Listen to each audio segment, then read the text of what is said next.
Hello दोस्तों, welcome to main point study. So आज हम करने वाले हैं क्लास 10th की ज्योग्राफी यानी भूगोल का चैप्टर नंबर 1 जिसका नाम है संसाधन और विकास। और हम करने वाले हैं एमसीक्यू। अब बार बार मेरे को ये बताने की जरूरत नहीं है कि एमसीक्यू कितना ज़्यादा इंपॉर्टेंट है करना। ठीक है, आपके फर्स्ट टर्म में तो सिर्फ और सिर्फ एमसीक्यू आएंगे। और अगर आपको एमसीक्यू में स्कोर करना है तो सिंपल सा फंडा है दोस्त, जो जो चैप्टर आ रहे हैं ना, हर चैप्टर के 50-60 एमसीक्यू कर लो। अगर आपने 50-60 एमसीक्यू कर लिए ना, तो हो ही नहीं सकता कि उस चैप्टर के अंदर से कोई एमसीक्यू आए और आप कर ना पाओ। ठीक है, क्योंकि सारे के सारे एमसीक्यू एक दूसरे से रिलेटेड होते हैं। और मैं इस वीडियो के अंदर जैसे एक एमसीक्यू है ना, मैं एक एमसीक्यू से आपको 4 एमसीक्यू बता दूंगा। तो मतलब अगर हम 60-70 एमसीक्यू कर रहे हैं तो वो खुद ही 200-300 बन जाएंगे। ठीक है, मैं समझाऊंगा इसका मतलब क्या है। मैं आपको एक और चीज़ बता दूं, इतिहास के मैं एमसीक्यू अपलोड कर चुका हूं, लिंक आपको नीचे डिस्क्रिप्शन में मिल जाएगा। और चैप्टर विद नोट्स भी अपलोड कर चुका हूं, वो सारी की सारी चीज़ें मिल जाएगी। और अगर आपका इंग्लिश मीडियम है, आपके किसी दोस्त का इंग्लिश मीडियम है, तो इंग्लिश मीडियम की प्लेलिस्ट भी नीचे डिस्क्रिप्शन में दे रखी होगी। चलो, बातचीत बहुत हो गई, अब करते हैं शुरू। एक और बात बता दूं, मैं आई एम रियली सॉरी, ठीक है, थोड़ा सा टाइम ले रहा हूँ, बट बात सुनो मेरी।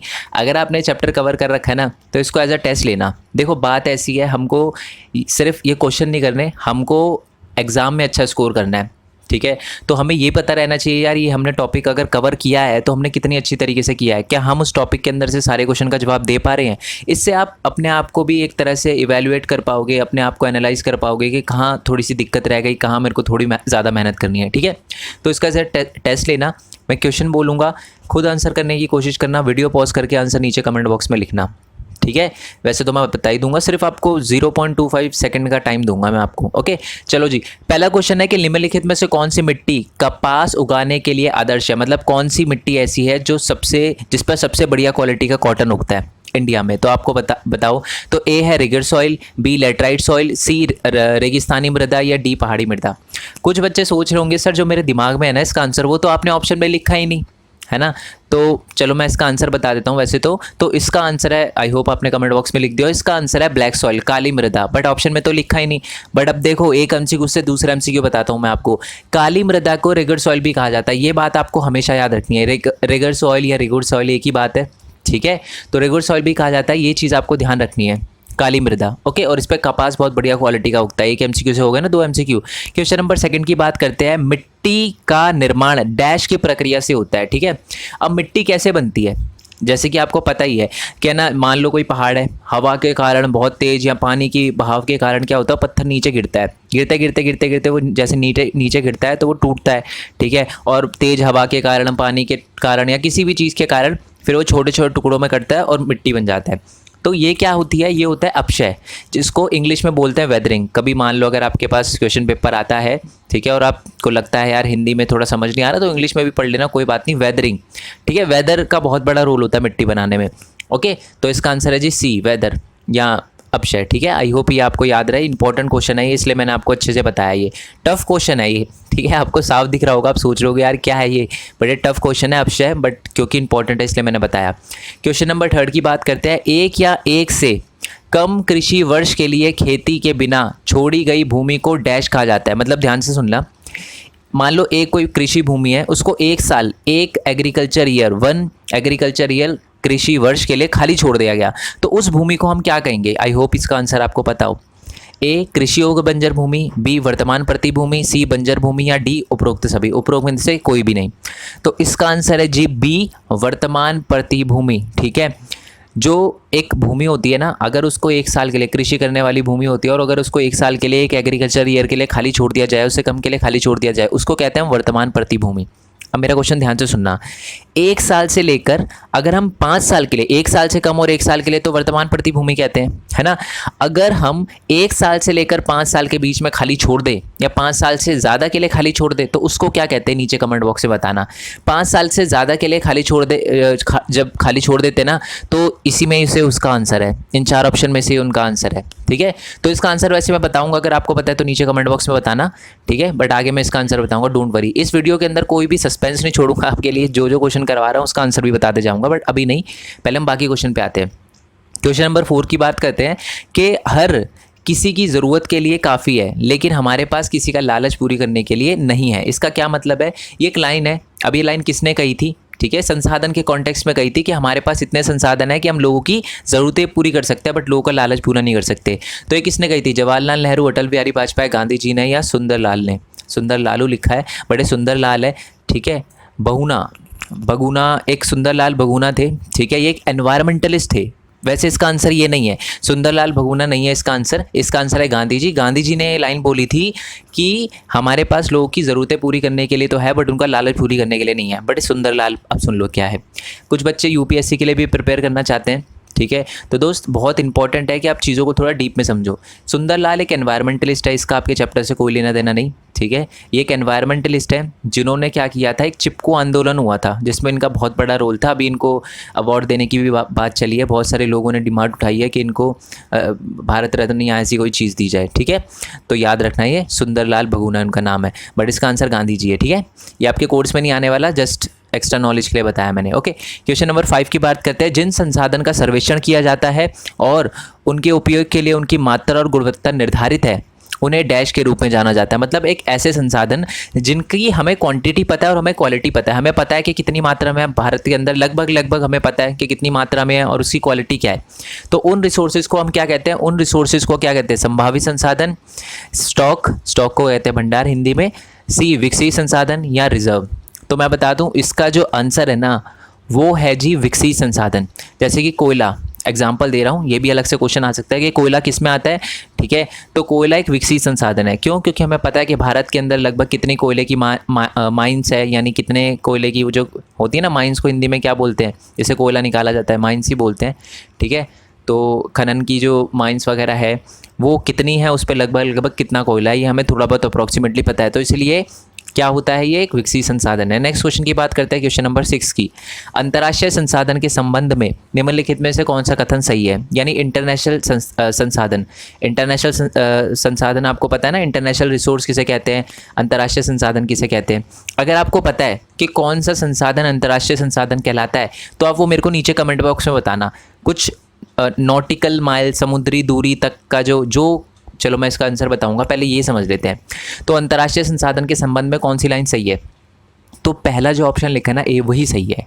इसमें क्या लिखा है, संसाधन जो अंतर्राष्ट्रीय संस्थाओं द्वारा नियंत्रित होता हो। जो भी अंतर्राष्ट्रीय संसाधन होते हैं ना, उनको अंतर्राष्ट्रीय संस्था होती है ना, जैसे यूएन, यूनाइटेड नेशन, या यूएनओ भी कहते हैं, यूनाइटेड नेशन ऑर्गेनाइजेशन, ठीक है। अंतर्राष्ट्रीय जो बनाया गया है यूएन, वो देखता है, वो नियंत्रण करता है। मतलब अगर जैसे कि मैं अंटार्कटिका की बात करूँ, ठीक है, तो वहाँ पर अगर किसी को जाना होता है तो उसको पहले यूएन से परमिशन लेनी पड़ती है। अब अंतर्राष्ट्रीय संसाधन सुन लो, ये होता क्या है, किसी भी देश की, ठीक है, सीमा से 200 नॉटिकल माइल्स दूर का जो एरिया होता है ना, उसको कहते हैं हम अंतर्राष्ट्रीय संसाधन, जिस पे किसी देश का कब्जा ना हो। जैसे कि मान लो मैंने आपको बताया था कि अंटार्कटिक के आसपास 200 नॉटिकल माइल समुद्री दूरी के तक कोई भी देश नहीं है, तो इसलिए वो एक अंतर्राष्ट्रीय संसाधन है। उस पर जाने के लिए आपको अंतर्राष्ट्रीय संस्था जैसे यूएन से परमिशन लेनी पड़ेगी, ओके।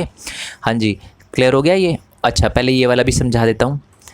तो जो मैंने आपसे क्वेश्चन पूछा था ना, वो प्रतिभूमि वाला, तो इसका आंसर जो है, अगर 1 साल से 5 साल के लिए छोड़ा जाए तो उसको कहते हैं हम other than current fallow land, ठीक है। मतलब वर्तमान प्रतिभूमि के अलावा कृषि योग्य भूमि, ठीक है। चलो, और जो 5 साल के लिए ज़्यादा से खाली छोड़ा गया उसका भी आएगा नीचे क्वेश्चन, ओके। क्वेश्चन नंबर 7 की बात करते हैं। मैं टाइम ले रहा हूँ, बट आपको पता है बहुत ज़्यादा इंपॉर्टेंट है सारी चीज़ों को एक्सप्लेन करना, ठीक है। क्योंकि अगर 50 MCQ भी काफ़ी नहीं होते, बट मैं 50 से 250 बनाने की कोशिश कर रहा हूँ, समझ रहे हो ना, इसलिए टाइम लग रहा है। क्वेश्चन नंबर 7 की बात करते हैं कि पहला अंतर्राष्ट्रीय पृथ्वी शिखर सम्मेलन कहाँ आयोजित किया गया था? आपको पता है पहला अंतर्राष्ट्रीय पृथ्वी सम्मेलन हुआ था, है ना, वो कहाँ हुआ था जी? वो हुआ था जी रियो डी जेनेरियो में। अब ये रियो डी जेनेरियो कहाँ है? ब्राज़ील के अंदर। ये हमारा अर्थ समिट जो था, या हमारा पृथ्वी सम्मेलन जो था, वो कब हुआ था, कौन से साल में हुआ था, ये आप मेरे को नीचे कमेंट बॉक्स में बताना। आई होप आपको पता हो, है ना। तो जब भी ये हुआ था बता दूंगा, वैसे तो मैं आगे वीडियो में बता ही दूंगा, जैसे मैंने अभी बताया प्रतिभूमि वाला। तो ये जब भी हुआ था, रियो डी जेनेरियो में हुआ था, ब्राज़ील में हुआ था, और ये करवाने में सबसे बड़ा जो रोल था ना, वो एक ऑर्गेनाइजेशन का था जिसका नाम है UNCED, United nation conference on environment and development. Full form आएगी वैसे तो एग्जाम में, आपको पता है तो लिख ही देना, ठीक है। UNCED, United nation conference on environment and development. Next question पे आते हैं जी। भारत में सबसे व्यापक भौतिक विभाजन डैश है। मतलब भारत में सबसे ज़्यादा क्या फैला हुआ है? पर्वत, वन, मैदान या पठार? तो भारत में सबसे ज़्यादा मैदान फैला हुआ। कितना % फैला गया है? वो आप मेरे को बताना, नीचे वैसे क्वेश्चन आएगा इसका। ओके, क्वेश्चन नंबर 9 की बात करते हैं। संसाधन जो एक क्षेत्र में पाए जाते हैं लेकिन उनका उपयोग नहीं किया गया है फॉर एनी रीज़न, मतलब जो संसाधन एक एरिया में पाए जा रहे हैं बट उनका उपयोग नहीं किया जा रहा, अभी उपयोग नहीं किया जा रहा, किया जा रहा है तो बहुत छोटे लेवल पे किया जा रहा है, बड़े लेवल पे नहीं किया जा रहा, तो उसको क्या कहते हैं? उसको कहते हैं जी हम संभावित संसाधन। ठीक है, जैसे कि हमारे राजस्थान के अंदर सोलार एनर्जी, बहुत तगड़ी धूप पड़ती है वहाँ पर, है ना, बट वहाँ पर अभी इतना ज़्यादा सोलार पैनल का यूज़ नहीं किया जा रहा है ना। कोई भी रीज़न हो सकता है, पैसे नहीं है, गवर्नमेंट लगाना नहीं चाहिए, कोई भी रीज़न हो सकता है, बट उसके पास संभावना है, आगे चल के हम उसका बहुत बड़े लेवल पे यूज़ कर रहे हैं, बट अभी नहीं कर सकते, मतलब अभी नहीं कर रहे, आगे कर सकते हैं। ठीक है, चलो अब ऊपर जो क्वेश्चन कराया था मैंने, रियो डी जेनेरियो वाला जो मैंने कहा था ना, ये 1992 में ये सारा का सारा रियो डी जेनेरियो को बता दिया था ना मैंने। चलो अभी वैसे 1992 में हुआ था जो पृथ्वी सम्मेलन हुआ था। ठीक है, चलो क्वेश्चन नंबर 10 की बात करते हैं। क्वेश्चन नंबर 10 है कि संसाधन शब्द के बारे में निम्नलिखित में से कौन सा कथन सत्य है? इसमें से कौन सी बात जो है वो संसाधन के लिए सही लिखी गई है? ऑप्शन ए, बहुत ध्यान से सुनना, ये बहुत ज़्यादा गलती करते हैं बच्चे, मैंने जो MCQ का टेस्ट लिया था उसमें बच्चों की बहुत ज़्यादा गलती थी, सुनना ये बहुत ध्यान से। क्वेश्चन जो है ए ऑप्शन लिखा हुआ है कि संसाधन प्रकृति का मुफ्त उपहार है। मैक्सिमम बच्चे इसी पे टिक करके आते हैं, जबकि ये गलत है। एक्चुअल में लोगों को लगता है कि संसाधन प्रकृति का मुफ्त उपहार है और वो फिर बुरी तरीके से यूज़ करता है कि फ्री है, मौज लो, जैसे मर्जी यूज़ करो, बट ये नहीं है, ये गलत है, लोगों का ये सोचना गलत है। तो ये लाइन जो है वो संसाधन के कॉन्टेक्स्ट में सही नहीं लिखी हुई। ठीक है, सेकंड पे आते हैं। वह सभी वस्तुएं जो प्रकृति में पाई जाती है, ज़रूरी नहीं है, प्रकृति में तो बहुत सारी ऐसी चीज़ें पाई जाती है जो हमारे यूज़फुल नहीं है, ठीक है, जिसका हम यूज़ नहीं कर सकते, है ना, तो उसके वो हमारे लिए संसाधन नहीं है। तो समझ आ गया ना, तो प्रकृति में जो भी चीज़ें ज़रूरी नहीं है वो सारी ही हमारे लिए संसाधन है। ठीक है, चलो अब डी की ऑप्शन की बात करते हैं कि चीज़ें जो हमारी ज़रूरतों को पूरा करने के लिए इस्तेमाल नहीं की जा सकती। अब ये तो संसाधन बिल्कुल नहीं है, संसाधन तो वो होता है जो हमारी ज़रूरतों को पूरी करता है, तो ये भी सही नहीं है, इसका आंसर है बी। ठीक है, तो बी क्या है कि वह मानव गतिविधियों के कार्य है। देखो कोई भी संसाधन हो गया, कोई भी संसाधन आप ले लो, उठा लो, वो बिना ह्यूमन एक्टिविटी के, बिना ह्यूमन इंटरफेरेंस के, बिना मानव गतिविधि के आप उसका यूज़ नहीं कर सकते। आपके पास फ़ोन है, किसने बनाया? इंसान ने। आपके पास खाना है, किसने उगाया? इंसान ने। ठीक है, कोई भी चीज़ ले लो आप, कोई भी चीज़, कोई भी संसाधन, वो यूज़फुल तभी बनता है जब उसमें मानव गतिविधि ऐड होती है, तो इसका आंसर है बी। ठीक है, क्वेश्चन नंबर 11 पे आते हैं कि लाल मृदा का रंग जो है वो लाल क्यों होता है? लाल मिट्टी का रंग जो लाल होता है ना, याद रखना, वो लोहा होता है ना, लोहा यौगिक की वजह से होता है, लोहे की वजह से होता है। तो सिंपल सा बताता हूँ, जब भी आपसे एग्जाम में पूछा जाए ना कि ये बताओ जी लाल मृदा का रंग लाल क्यों होता है, तो ऑप्शन में ढूंढना जी लोहा कहाँ लिखा हुआ है। ठीक है, तो यहाँ लिखा हुआ है लोहा और किसी में लोहा नहीं लिखा हुआ, तो इसका आंसर बी है। ठीक है, चलो इससे रिलेटेड एक नीचे भी क्वेश्चन आएगा, उसमें और अच्छे से क्लियर हो जाएगा आपको। त्रिव निशालन द्वारा निर्मित मृदा है। अब कौन सी मृदा है जो त्रिव निशालन द्वारा बनती है? अब त्रिव निशालन का मतलब समझ लो, देखो बहुत तेज़ जब बारिश होती है, फिर सूखा पड़ जाता है, फिर बारिश होती है बहुत तेज़, उसकी वजह से जब मिट्टी बनती है एक, ठीक है, तो उसको हम क्या कहते हैं? तो मैं आपको बता दूं, जो त्रिव निशालन से बनती है ना, वेट ड्राई सीजन मतलब गीला फिर सूखा, फिर गीला फिर सूखा मौसम आता है ना, जब बहुत तेज़ बारिश पड़ती है, तो उसकी वजह से जो मिट्टी बनती है उसको कहते हैं लेटराइट सॉइल। याद रखना, ठीक है, लेटराइट सॉइल। त्रिव निशालन का मतलब अगर इंग्लिश में बोले तो इसको निशालन को बोलते हैं जी लीचिंग। ठीक है, इंग्लिश में से बोलते हैं लीचिंग। इंग्लिश का वर्ड भी याद रख लेना एग्जाम में, क्योंकि बच्चों की साइंस जो होती है वो इंग्लिश में होती है, तो थोड़ा सा साइंस से रिलेटेड वर्ड है तो आप समझ जाओगे। लीचिंग मतलब हैवी, जो बारिश के कारण, रेन के कारण जिसमें कैपेसिटी आ जाती है ना, ठीक है। वाटर होल्डिंग कैपेसिटी नहीं बोला मैंने बोला है कि बारिश, बहुत तेज़ बारिश होने की वजह से मृदा बनती है, तो इसको कहते हैं। मैं बता दूं, वाटर होल्डिंग कैपेसिटी है ना, सबसे ज़्यादा पानी को ऑब्जर्व करने की सबसे ज़्यादा जो कैपेबिलिटी होती है वो काली मिट्टी में होती है। आगे आएगा इसका क्वेश्चन। नेक्स्ट है कि लोहा संसाधन जो है, लोहा लोहा किस टाइप का संसाधन है? अक्षय संसाधन है, बायोटिक संसाधन है, प्रवाह या गैर नवीकरणीय संसाधन है? आपको पता है लोहे गैर नवीकरणीय संसाधन है, क्योंकि उसको दोबारा हम नहीं बना सकते, है ना, और बनेगा तो बहुत ज़्यादा टाइम लेगा, है ना, उसको बार बार यूज़ नहीं कर सकते एक लोहे को। ये एक गैर नवीकरणीय का मतलब जो बहुत ज़्यादा टाइम लेता है दोबारा बनने में, है ना, तो लोहा जो है वो बहुत ज़्यादा टाइम लेता है दोबारा बनने में, तो इसका आंसर है गैर नवीकरणीय। उसका बार बार यूज़ कर सकते हैं, ठीक है, वो रिन्यूएबल कह सकते हो आप उसे, रिन्यूएबल है, रिसाइकल कर सकते हो आप इसको, ठीक है, बट इसको बनने में बहुत ज़्यादा टाइम लगता है, तो इसलिए गैर नवीकरणीय संसाधन है। क्वेश्चन नंबर 14 पे आते हैं। ज्वारीय ऊर्जा को मैं दोबारा से बता देता हूँ, ये क्वेश्चन दोस्त आपको समझ आ गया ना। 13 सिंपल सा है कि लोहा किस टाइप का है। देखो प्रवाह नहीं है, बायोटिक नहीं है, जिंदा तो बिल्कुल भी नहीं है। अक्षय का मतलब होता है अपना के इरोजन, इसका तो कोई लेना देना ही नहीं है इससे। तो इसका जो सिंपल सा आंसर है वो है गैर नवीकरणीय संसाधन। ठीक है, बार मतलब दोबारा दोबारा बनने, जल्दी से नहीं बनता दोबारा, जैसे कि सौर ऊर्जा जो होती है वो एक गैर नवीकरणीय संसाधन है। ठीक है, नवीकरणीय का मतलब होता है जो बहुत जल्दी आ जाती है, जैसे सौर ऊर्जा दोबारा दोबारा बन जाती है। ठीक है, विंड एनर्जी होती है, टाइड एनर्जी होती है, बट जो हमारा ये लोहा है वो एक गैर नवीकरणीय संसाधन है। क्वेश्चन नंबर 14 पे आते हैं, ज्वारीय ऊर्जा को निम्न में से किस प्रकार का संसाधन के अंतर्गत रखा जाता है? ज्वारीय, अभी अभी बात करी थी हमने, जो ज्वारीय होती है ना, अब देखो ज्वारीय का मतलब होता है, ज्वारीय ऊर्जा मतलब जो लहरों से बनती है, जैसे कि लहरों से बिजली वगैरह बनाई जाती है, तो वो किस में आता है? वो आता है पुनः पूर्ति योग्य संसाधन में। इसको इंग्लिश में बोलते हैं रिप्लेनिशेबल संसाधन, और इजी बोलूँ तो नवीकरणीय संसाधन ही है ये। ठीक है, नाम चेंज हो जाता है तो डरना नहीं है। देखो एक एमसीक्यू से 2 एमसीक्यू बन गए कि नवीकरणीय संसाधन को पुनः पूर्ति योग्य संसाधन भी कहते हैं, यानी इसका बार बार यूज़ होता है। ठीक है, चलो क्वेश्चन नंबर 15 पे आते हैं कि पंजाब में जो भूमि का क्षरण हो रहा है, क्षरण का मतलब भूमि डिग्रेड हो रही है, ख़राब हो रही है भूमि। ठीक है, भूमि की जो ऊपर की लेयर होती है वो हट रही है, सॉइल इरोजन हो रहा है इंग्लिश में बोले तो, वो किसकी वजह से हो रहा है? वो हो रहा है जी अधिक सिंचाई। पंजाब में बहुत तगड़ा पानी है, पता ही है आपको, 5 नदी पंजाब में बहती है। 5 नदी का नाम बता दोगे ना, बस दिल खुश हो जाएगा मेरा। अगर आपको पता है तो ज़रूर बताना नीचे कमेंट बॉक्स में। ठीक है, तो अब 5 नदी बहती है तो वो बहुत पानी डालते हैं, वाटर लॉगिंग कहते हैं जिसको इंग्लिश में, ओवर इरीगेशन।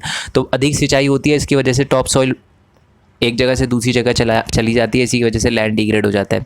सीढ़ीदार खेती कौन से राज्य में होती है? पंजाब में, उत्तर प्रदेश के मैदान में, हरियाणा में, उत्तरांचल में। सिंपल सीधी बात है, सीढ़ीदार खेती किस क्या होती है? जो सीढ़ी में खेत, जैसे असम में देखा है ना आपने, बट असम तो लिखा नहीं है, तो ऑब्वियस ही बात है, पहली बात तो है सीढ़ीदार जो खेती होती है वो पहाड़ों पर होती है, तो पहाड़ पंजाब में नहीं। उत्तर प्रदेश के मैदान लिखा हुआ है, तो पहाड़ कहाँ से आ गए? हरियाणा नहीं, उत्तरांचल। ठीक है, उत्तरांचल में पहाड़ और वहीं पर होती है। नेक्स्ट है कि काली मिट्टी का कहाँ पाई जाती है? जम्मू कश्मीर, यहाँ तो पहाड़ है, यहाँ नहीं पाई जाती है ना।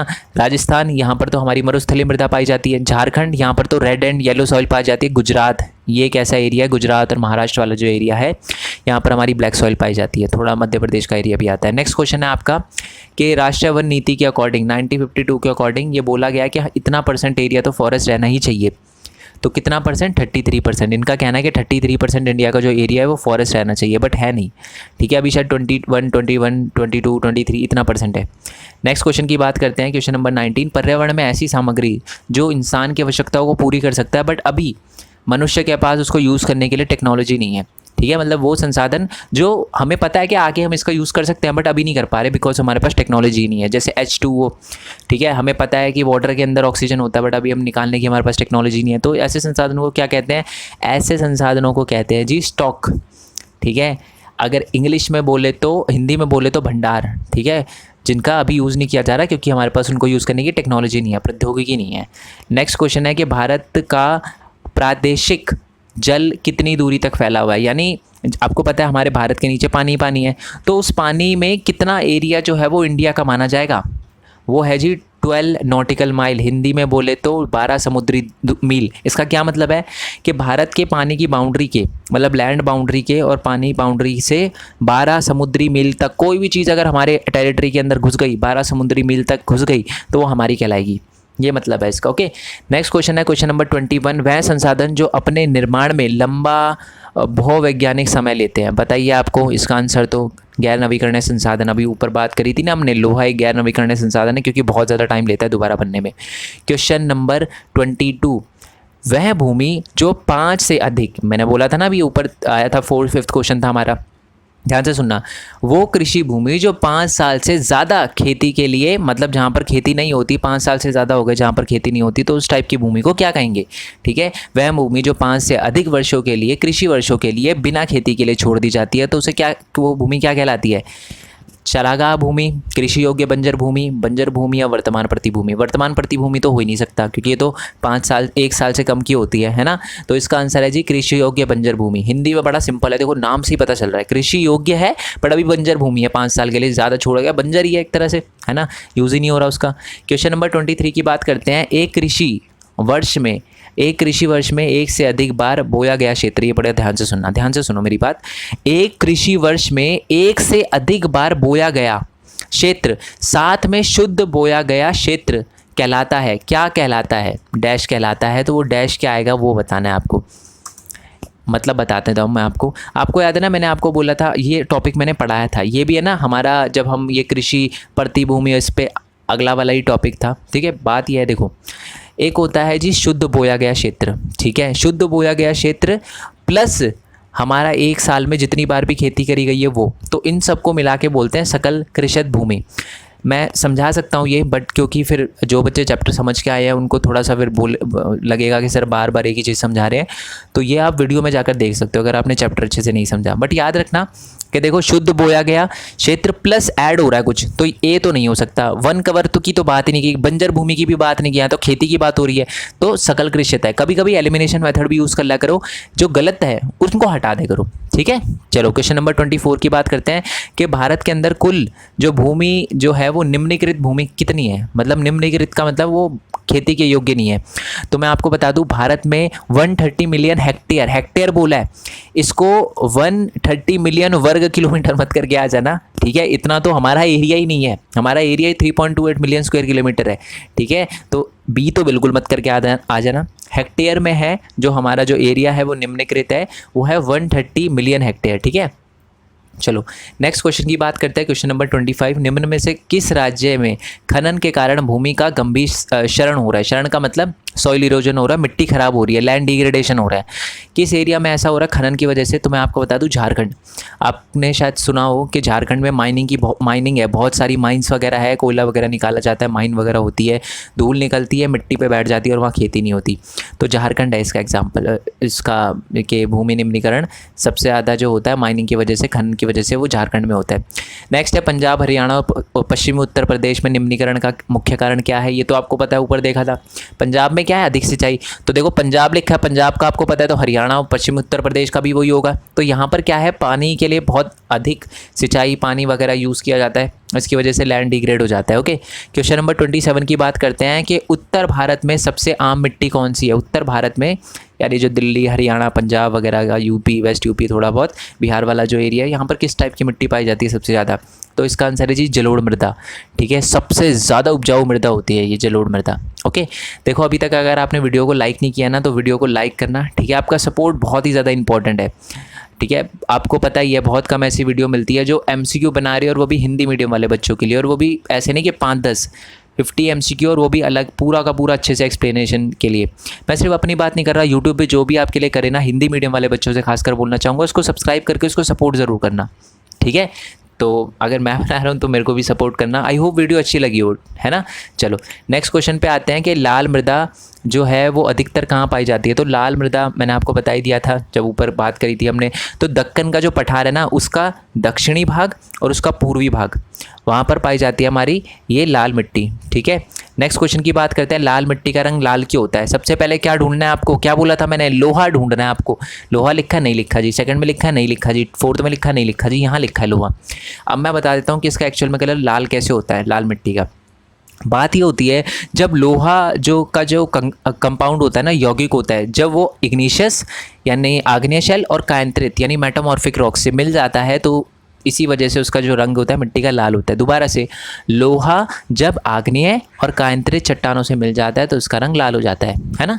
नेक्स्ट क्वेश्चन नंबर 30 की बात करते हैं। निम्नलिखित में से कौन सी मिट्टी मिट्टी के निर्माण के लिए महत्वपूर्ण नहीं है वो बताना है। भौतिक स्थिति बहुत इंपॉर्टेंट है, एरिया भी बहुत इंपॉर्टेंट है। पेरेंट रॉक मतलब किस रॉक जो बड़ी चट्टान है उसके टूटने से ही तो अलग अलग टाइप की मिट्टी बनेगी, तो ये भी बहुत इंपॉर्टेंट है। जलवायु, ये तो बहुत ज़्यादा इंपॉर्टेंट है।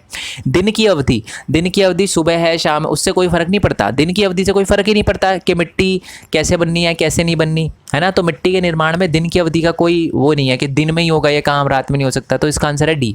ठीक है, महत्वपूर्ण नहीं है पूछा है तो इसका आंसर है डी। क्वेश्चन नंबर 31 की बात करते हैं। काली मृदा को डैश भी कहा जाता है। तो काली मृदा को क्या कहा जाता है? काली मृदा को रेगुलर सॉइल भी कहा जाता है। ठीक है, नेक्स्ट क्वेश्चन की बात करते हैं। काली मृदा आम डैश है, मतलब कहाँ पर ज़्यादातर कहाँ पाई जाती है हमारी काली मृदा? तो मैं आपको बता दूं, काली मृदा बेसिकली दक्कन का जो ट्रैप एरिया है ना, डेक्कन ट्रैप एरिया है, जो डेक्कन ट्रैप क्षेत्र है या डेक्कन ट्रैप रीजन जिसे बोला है, दक्कन का जो पठार का जो एरिया है, वहाँ पर ज़्यादातर हमें काली मृदा या काली मिट्टी देखने के लिए मिलती है। ओके, नेक्स्ट क्वेश्चन की बात करते हैं कि लैटराइट मृदा मिट्टी उगाने के लिए बहुत मतलब उपयोगी है, मतलब लेटराइट मृदा डैश उगाने के लिए बहुत ज़्यादा उपयोगी है। क्या चीज़ उगाने के लिए बहुत ज़्यादा उपयोगी है? तो मैं आपको बता दूं, लेटराइट मिट्टी पे, मृदा पे चाय, कॉफ़ी और काजू, और मैं खासकर रेड लेटराइट सॉइल की बात करूँ ना, तो काजू उस पर बहुत बढ़िया क्वालिटी का उगता है। ठीक है, तो इसका आंसर है हमारा बी। नेक्स्ट क्वेश्चन की बात करते हैं कि काली मृदा यानी काली मिट्टी में कमी होती है, किस चीज़ की कमी होती है? फॉस्फोरिक सामग्री, फॉस्फोरिक कंपाउंड की बहुत ज़्यादा कमी होती है काली मृदा में। ओके, नेक्स्ट क्वेश्चन की बात करते हैं, निम्नलिखित में से किस मिट्टी में स्ववायुन यानी आत्म परिवर्तन की क्षमता होती है? तो मैं आपको बता दूं, ठीक है, तो हमारी जो ब्लैक सॉइल होती है, जो हमारी काली मृदा होती है, वो आत्म परिवर्तन यानी स्ववायुन, जिसको इंग्लिश में कहते हैं सेल्फ ऑल्ट्रेशन, जो क्षमता होती है इसकी सबसे बढ़िया होती है। ठीक है, नेक्स्ट क्वेश्चन की बात करते हैं कि ढलानों के नीचे, देखो ध्यान से सुनना, क्वेश्चन नंबर 36, ढलानों के नीचे पानी के प्रवाह को कम करने के लिए समोच्च रेखाई के साथ जुताई को डैश कहा जाता है। क्या कहा जाता है वो आपको बताना है, को डैश कहा जाता है। इसका क्या मतलब है कि देखो, इस एक होता है काउंटर प्लफिंग। इसका क्या मतलब होता है, जब पहाड़ों पे ऐसे गोल गोल खेती करी जाती है। अगर आपने वीडियो देखी होगी मेरी जिसमें मैंने नोट्स के साथ समझाया था, तो आपको पता होगा, जब पहाड़ों के ऊपर गोल गोल खेती करी जाती है ना, कि सॉइल बिल्कुल जो सबसे ज़्यादा फर्टाइल सॉइल है, उपजाऊ सॉइल है, वो नीचे की तरफ ना चली जाए, तो उसको कहते हैं जी समोच्च जुताई। ठीक है, नेक्स्ट क्वेश्चन है क्वेश्चन नंबर 36, निम्नलिखित में से कौन सा मृदा संरक्षण का उपाय नहीं है? स्ट्रिप क्रॉपिंग बिल्कुल है, छत की खेती का मतलब होता है जी सीढ़ीदार खेती। ठीक है, गलती से मैंने छत की खेती लिख दिया, समझ जाना। सीढ़ीदार जो खेती होती है ना, सीढ़ीदार जो कृषि होती है जो पहाड़ों पे होती है वो, तो ये इससे भी हमारा भूमि या मृदा संरक्षण होता है। आश्रय बेल्ट यानी शेल्टर बेल्ट, इससे भी होता है। बट भूजल की अधिक निकासी, यानी अगर भूजल को हम ज़्यादा निकालेंगे तो मृदा का संरक्षण नहीं होगा, खराब होगी बल्कि मृदा। तो यही है इसका आंसर। इसमें पूछा ना मृदा संरक्षण का उपाय नहीं है, तो ये नहीं है। ठीक है, क्वेश्चन नंबर 38 की बात करते हैं, डैश पहाड़ी क्षेत्रों में मृदा संरक्षण के तरीके हैं, यानी पहाड़ी क्षेत्र में किस टाइप की होती है मृदा संरक्षण के लिए क्या किया जाता है? ये तो आपको पता ही है, सीढ़ीदार खेती करी जाती है।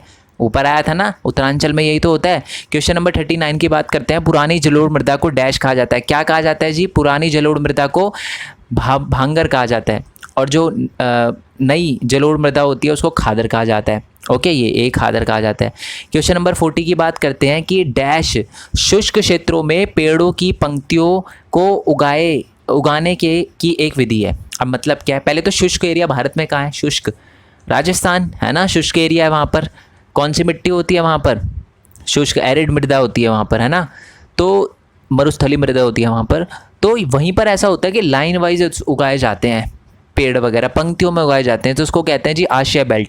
ठीक है, शेल्टर बेल्ट, और ज़्यादा हिंदी में बोलूँ तो पट्टी कृषि इसका नाम है जो आपकी बुक में लिखा है। ठीक है, क्वेश्चन नंबर 41 की बात करते हैं कि डैश मिट्टी में उच्च जल क्षारण क्षमता होती है। मैंने आपको बताया था जो काली मृदा होती है ना, उसकी वाटर होल्डिंग कैपेसिटी बहुत ज़्यादा होती है।